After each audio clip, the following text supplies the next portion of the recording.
পরের খবরের দিকে নজর রাখবো। আরাবুল হাকিমুলের বিরুদ্ধে খুনের চেষ্টার অভিযোগ, থানায় অভিযোগ দায়ের স্থানীয় তৃণমূল নেতা আহসান মোল্লার। বিজয়গঞ্জ থানায় লিখিত অভিযোগ দায়ের করা হয়েছে। কাজে গিয়ে ভাঙড় 2 নম্বর বিডিও অফিসে হামলার মুখে পড়েন তিনি। আরাবুল হাকিমুলের মদতেই এই হামলার অভিযোগ করা হচ্ছে। আরাবুল হাকিমুল সহ 10 জনের বিরুদ্ধে এই অভিযোগ।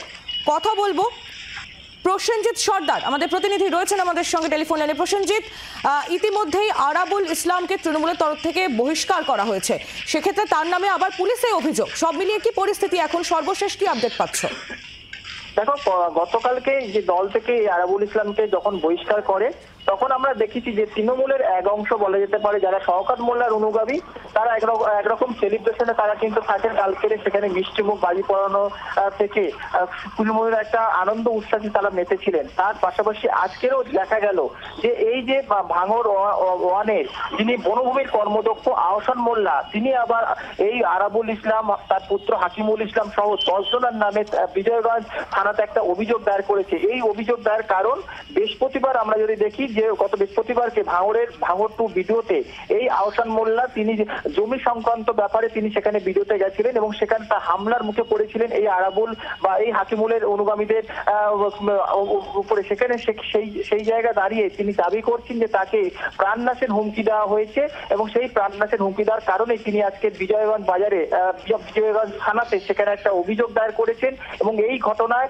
উত্তর কাশীপুর থানার পুলিশ ইতিমধ্যে একজনকে গ্রেপ্তার করেছে এবং সেটা আরাবুলের অনুগামী বলে আমরা জানতে পারছি। এই নিয়ে একটা রাজনৈতিক চাঞ্চল্য ছড়িয়েছে ভাঙড়ে। প্রসেনজিৎ, ধন্যবাদ। প্রসেনজিৎ সর্দার আমাদের প্রতিনিধি ছিলেন আমাদের সঙ্গে। আহসান মোল্লা তৃণমূল কংগ্রেস নেতা, যিনি এই অভিযোগ করেছেন, তার কি বক্তব্য আমরা শুনব।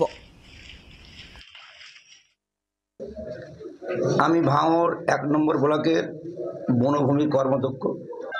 যেহেতু ভাঙড় 1, 2 এর মধ্যেই একটাই রেজিস্ট্রি অফিস আছে, সেটা 2 নম্বর ব্লকে। সেখানে আমি এসেছিলাম, আমি দলিল লেখক হিসেবে কাজ মিটিয়ে আমাদের 2:30টার সময় একটা বৈঠক ছিল, যেহেতু ভগবানপুর অঞ্চলে কর্মী সম্মেলন 19 তারিখ নিয়ে, সেইটা নিয়ে বসাবসির কথা ছিল।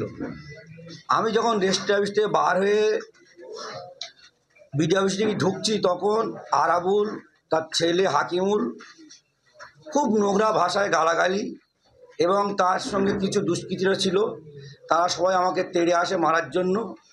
সেই মুহূর্তে কলকাতা পুলিশকে আমি ধন্যবাদ জানাই। তারা না থাকলে আজকে হয়তো তারাই আমাকে উদ্ধার করেছে, তারা না থাকলে আমাকে ওরা প্রাণে মেরে দিতে আসে। বাংলার আওয়াজ, বাঙালির আবেগ, জি 24 ঘন্টা।